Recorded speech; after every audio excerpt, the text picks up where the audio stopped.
I'm very interested in seeing this video he got, because I ain't watching Rebel Moon. His rated R version. I've seen the first two, but I'm not going to rewatch them again. Disliking Rebel Moon Part 1 and 2. The movies are horrible, man. I hate watched it. I never really been a Zack Snyder fan. Or I hate watching. I actually watched Rebel Moon Part 2, The Scargiver, twice. The second time was out of spite to prove a point, where I went through and painstakingly documented every single instance of slow-mo to get the exact amount of time that the film spends in slow motion, which is a curse I wouldn't wish upon my worst enemy. I also thoroughly explained the scenes that slow motion was used in, because it's just an egregious amount used for no reason most of the time in the movie. Zack Snyder has become infamous for how much slow-mo he uses, and in Rebel Moon, he doesn't even use it to emphasize cool shit. He just seems to randomly use it to fill some type of sick fetish. Like, maybe he signed a deal with the devil, and part of the contract was he has to include an extreme amount of slow motion in his. Hey, slow mo, that's like a double power. I'll go ahead and spoil the analytics for you here, I guess.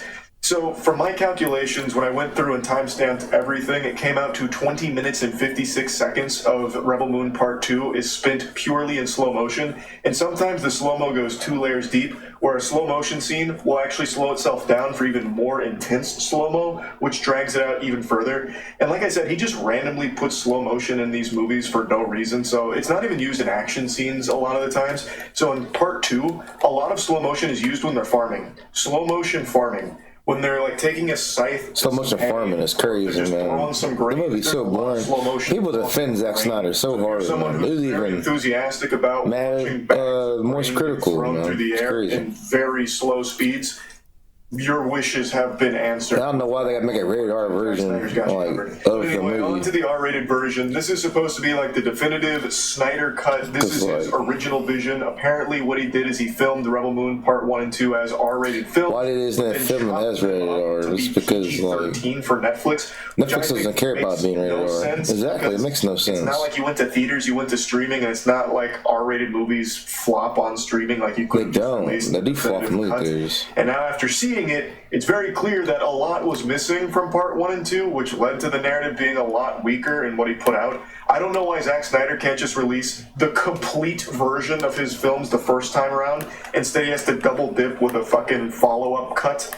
But I do want to make it clear, the R-rated director's cut version doesn't save either one of these films. They're still not good, but they are better. So let's start with Rebel Moon Part 1 director's cut. I wrote some notes here so that way I didn't miss anything. There does seem to be quite a few changes well, not changes. Everything that was in the original cut is still there, so all the slow motion is still just such a fucking headache. But some of the things that were added was a lot of gore, a lot of blood, guts, and titties. And he made sure to order it with extra titty. I'm not watching that movie for titties. Some crap, he man. uses them for jump scares. I guess he really wanted to make sure to use every possible element of an R rating he could think of, but couldn't think of ways to naturally include nudity, so he just decided to just haphazardly throw it in here for some reason. And he makes sure to include some more fucks, of course. But anyway, the intro sequence to Rebel Moon Part 1, I actually thought was pretty solid. The blood and gore do help enhance the action a little bit, but the way Zack Snyder uses it makes it very reminiscent of the live-action Death Note, if you remember that on Netflix a long time ago, where people would just explode all the time like they were just these giant meat balloons that were one like small needle poke away from just blowing up into intestines flying over the place and blood splattering across the screen. That's how Zack Snyder uses it in this movie. So if someone gets shot, their whole fucking arm flies off, and you got like fingers and bones popping out all over the place. You know, people getting shot in the face, and all of a sudden their brain matter shoots out all over the place. Or someone gets shot in the shoulder, and it pops their butthole out of their shoulder. Like, it's actually comical. Like, seeing someone get stabbed or shot, and then just having all of their limbs explode off of them actually had me giggling a little bit. It does make the action a bit cooler, but kind of in like a silly way, if that makes sense. So like an example, whenever someone uses a knife, like even just like a normal knife, they'll stab someone, and then when they take the knife out, it's this eruption of blood. Like it's like a whole fountain of blood shoots out of them. It's so over the top that it is entertaining. but I don't know if it's on purpose or if Zack Snyder really just thought it was cool that if someone gets like a paper cut, all of a sudden the blood shoots out like a geyser, like a volcano erupting into blood. I did like it though. Like I said, it is entertaining, but it is just kind of comical. Anytime someone gets shot, you bet your sweet bippy there's body parts getting blown off of them in every which way. But it certainly helps this movie be less boring, because Jesus Christ, the original Rebel Moon Part 1, almost impossible to stay awake for. Same with Part 2. These are snooze fest movies. So the R rating does help because you'll be dozing off because of terrible exposition and horrible writing, and then all of a sudden someone steps on a nail and their whole foot blows off and hits the screen and there's blood dripping all over the screen. You're like, oh, all right, I'm awake again. I keep going off on tangents here. I just have a whole lot to say about it because it's something special. So back to the intro sequence. I do enjoy it, but man, oh man, it's pretty fucking dumb. I wrote a couple things down. So like, there's this little alien that's in a cage, and there are some people running away as the mother world is coming after them. Everything's gone to shit, and the mother world's here wreaking havoc on this planet, about to just obliterate everyone and everything. And there's this family that's running away, and they have this little alien in a cage. Well, the alien gets dropped, and then the lead guy of the scene picks up the little alien, and he says, "They want to hurt her. I'm sorry." And then the alien, it's like this cute little CGI thing. He's like, "Okay." Well, he doesn't say okay, but he's like nodding his head like he understands this is a dire situation. So the little alien guy starts hopping around, and it's like an adorable little creature. I was rooting for him. And then he stands in front of the soldiers that are invading their world, and he does this. And then blows up.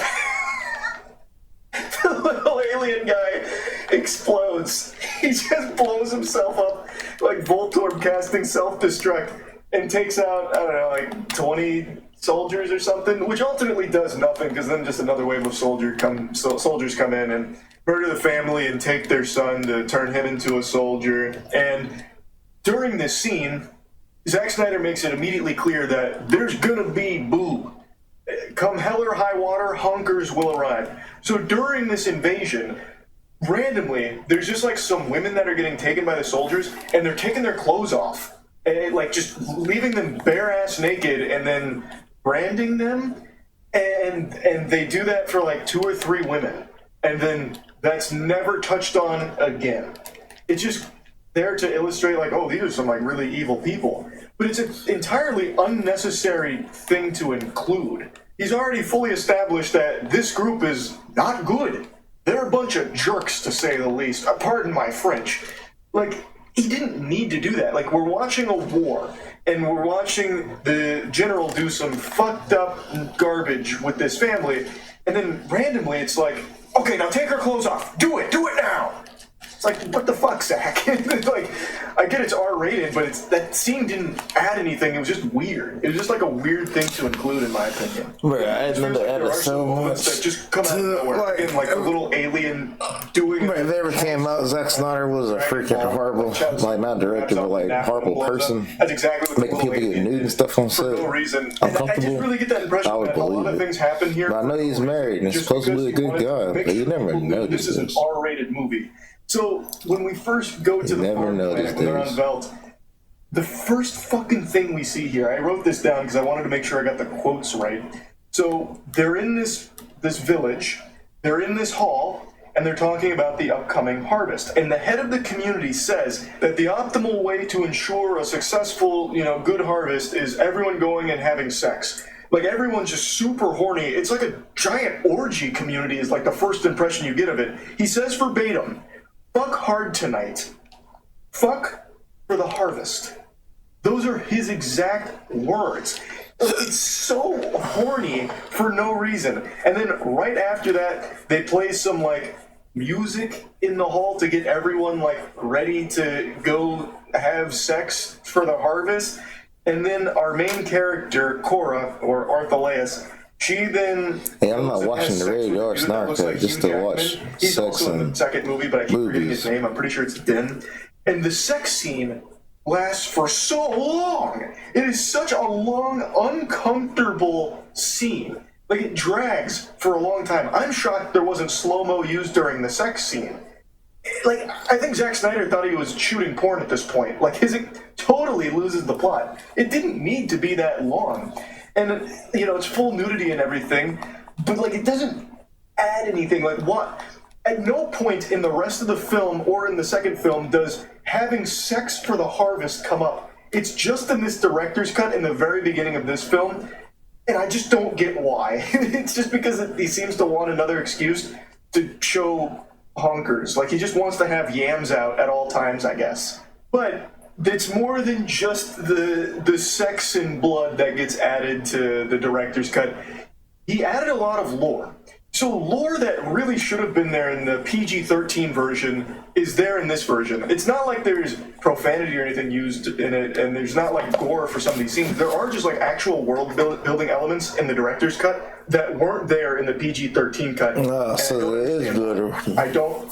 Those movies were boring. So they made it more exciting with titties and the director's cut lore than I ever did in the first one. His sex. It doesn't help with character development. It doesn't help flesh out any characters at all. The lore bits that get added here, the tiddlywinks of lore that get included, are for the bigger scale of the world, which is helpful, obviously, but it still suffers from the same problem the PG-13 cuts do, where the characters are still so fucking flat and have no depth to them.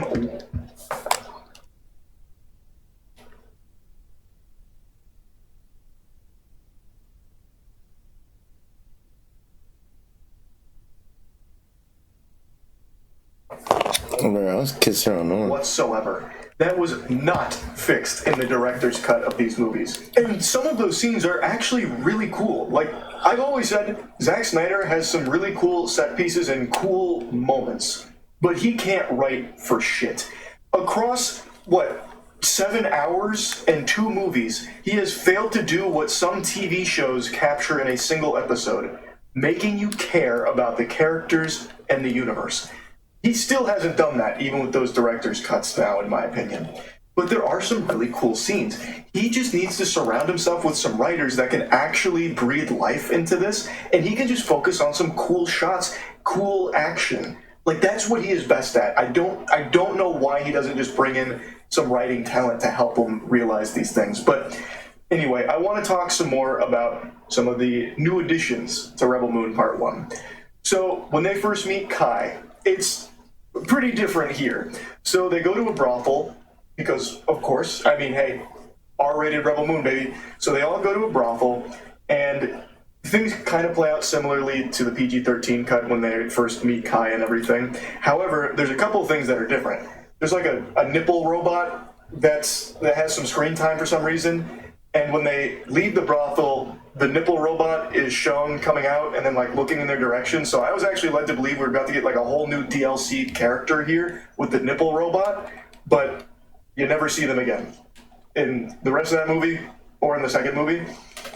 So I don't really know what the point of the nipple robot was. Maybe just because it looked cool, maybe? I don't really know. Anyway, though, aside from just that, there is an alien pervert who tries to have sex with Gunner. So he was trying to purchase Gunner for some sex, which gets shut down saying, hey, thanks for the offer, bub, but I'll have to pass.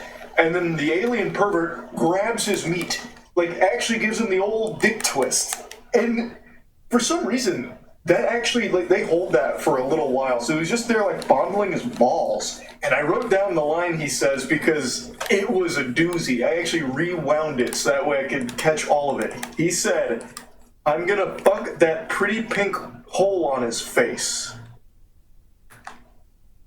Bravo. Now that's cinema. Wow. Wow. That is Insano-style dialogue right there. But you should expect nothing less from Rebel Moon Director's Cut, baby. The gloves are off. I'm not just going to keep focusing on some of the weird new scenes here. It's no point in doing that. If you already had no interest in watching Rebel Moon, the Director's Cut isn't going to do anything to get you interested, or if you already tried it and didn't like it, it doesn't do anything to make you like it more. I do think it is better, but it's also hard to have been worse. It's 3 hours and 24 minutes, so it's obviously a big time investment. You got to set aside like a whole fucking afternoon to watch it in one sitting. But the blood and gore do add to it. I appreciate the new lore that they added with some of the scenes. And I also really liked what they did with the Dreadnought. So that really cool design with that face that has like all the tubes running in it and running out of it, which kind of powers the entire Dreadnought. They actually built a lot around that in Part 1 and Part 2. A lot is very generous, but they built around that quite a bit. That set up something very big in the universe. So that is like the engine of the ship, and it's sentient. It's alive. It's kind of like this being that they've trapped and forced to power their ship for like, you know, these hyperspace jumps. And it cries. And Arthaleus is able to kind of connect with it, and we get a lot of lore about it in Part 2. And it's pretty interesting, actually. So there's a reference to her sisters that she believes will be woken up by Arthaleus after blowing her up. But it sets up this idea that there are beings like this, capable of like crazy cosmic powers that we might see down the line. So that's pretty cool. I did like that, and I was pretty interested in that. But anyway, let's just move on to Part 2. So Part 2, it doesn't actually have a lot different about it. A lot of what's different in Part 2 is just blood and gore. I didn't notice too many additional scenes. Part 1 I noticed quite a bit had changed, but Part 2 stayed relatively the same. So the only new scenes I noticed were obviously the stuff I was talking about with the ship's engine, and then a couple of sex scenes. So, like, there's another really long sex scene with Arthaleus and Gunner. They're switching positions. They're hitting every position in the book. They're running through the entire Kama Sutra's worth of every possible sex position. It goes on for so fucking long. Lots of moaning. Totally unnecessary. It's just uncomfortably long again. And then there's like another pseudo sex scene towards the end of the movie where we abruptly cut to Tarek and some woman post-coitus, and she sits up in bed and her breasts are just out. And Tarek looks at her and then like at her milkers, and we just hold on this scene for like 40 seconds. There's like no talking or anything. And then it just abruptly cuts back to them getting ready for the upcoming fight. It comes out of nowhere. It leads to nothing. It does nothing. I don't know who that woman was. Like, it makes no sense. Again, this just feels like Zack Snyder randomly inserting titties as much as he can. I don't know what the idea was behind it. Maybe there's a deeper message there that I missed. I'm too stupid to pick up on it. But it just seems so stupid. There's Zack Snyder, man. These movies always like that, another man. set of additional scenes where there's... I'm not rewatching those two movies because there's titties spying on them. Lord, it doesn't make characters I wrote better. down their names. I think they're called Hawkshaws. And what they're doing is they're spying on them with these binoculars and reporting back to the Dreadnought. But it doesn't change anything. So in the PG-13 cut, everything still plays out exactly the same in the director's cut here. But the Hawkshaws are now spying on them this whole time, and it doesn't change the outcome. Nothing is altered. They're only there a couple of times and don't add anything. They then notice that the heroes have a dropship, and right when they're about to report that to the Dreadnought, which would actually change how the story played out, they get killed by the robot. So ultimately, their scenes are completely useless. It actually felt like those scenes were filmed after the PG-13 version as just a way of putting some new stuff in the R-rated version. Like, because it doesn't contribute anything. We don't learn anything about the Hawkshaws or anything, and they don't actually matter at all. So it just feels like a completely worthless side quest that's there for no reason. And that's how I feel about a couple other scenes in Part 2. They just don't lead to anything. It just feels like they're spliced in there, but don't directly tie into the plot. Like they're isolated in their own thing that doesn't actually affect the timeline. It just, I don't get the point, really. So that was kind of stupid. But that's another new addition to the director's cut. The bulk of the new stuff in Part 2 director's cut is just extended action scenes with more blood and gore, and a couple of additional action scenes. with more blood and gore, which is cool. Like, it helps. It makes the final fight more interesting. That's for damn sure.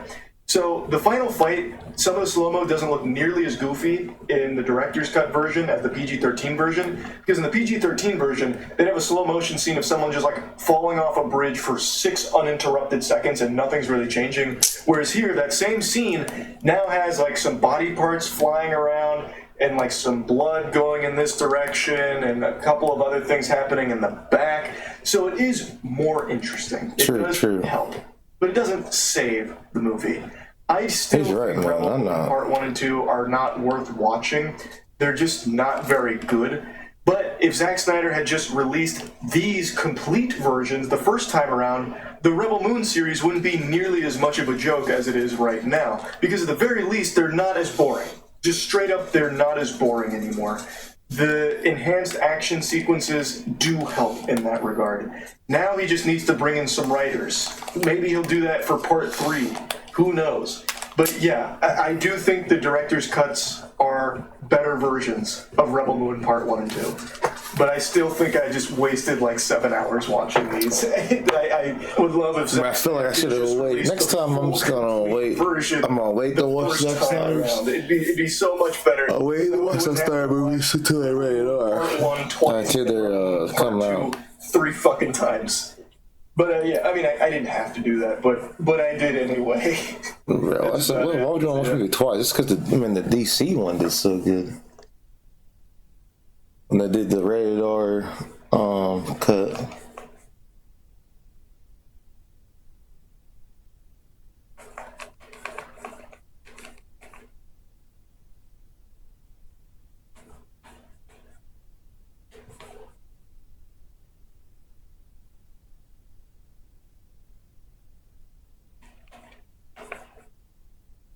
Did you know Rick and Morty got an anime? The Rick and Morty anime sucks, man. I want to hear what he has to say about it. I certainly didn't. I didn't hear a peep about this leading up to its release. There was less hype around this than there was for Velma Season 2, it seems. The only reason I even caught wind of this is because a buddy of mine sent me an article talking about like Rick and Morty fans being disappointed with the anime. I thought my friend was just spouting mumbo jumbo. I thought he was back on the Fint again, just eating a full-blown Fint sandwich, talking about a Rick and Morty anime. But it turns out this is a real show, and a lot of people don't seem to like it very much right now. So I decided to check it out for myself, put on the big boy pants, and do my own investigation here and form my own opinion on it, to see if it really is as shitty as a lot of people are making it out to be. Now, I used to really like Rick and Morty, but I haven't watched the last 3 or so seasons, and it's not because I hate the show or anything like that, it's just I haven't had any interest in checking it out recently. But I did want to check out the Rick and Morty anime because I just have this fascination with bad media that I just feel compelled to watch it, or when it comes to games, play it. So there's only 1 episode out right now, and it's a little early to count your chickens before they hatch. You can't exactly just throw in the towel after the first quarter here, but what a rough start. Jiminy Christmas. Zoinks, Scoob. I don't know what went so wrong here. So let's just dive into everything about the episode here. But first off, I'll try and start with something positive. Is there anything I liked about episode 1? Fucking no. Nothing. Actually, I can't think of a single compliment. If I had to fish for something positive, I make a Morty show so bad. I think the show can get worse. This is about as messy of a start as you can have to a show.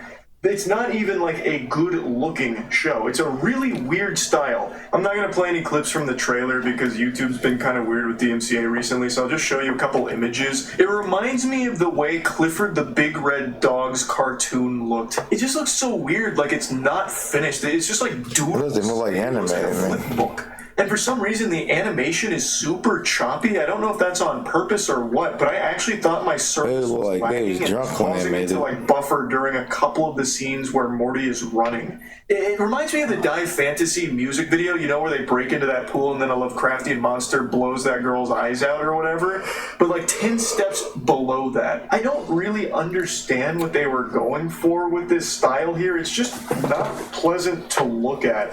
I understand trying to make it unique and quirky, but I think this one was a total miss in that regard.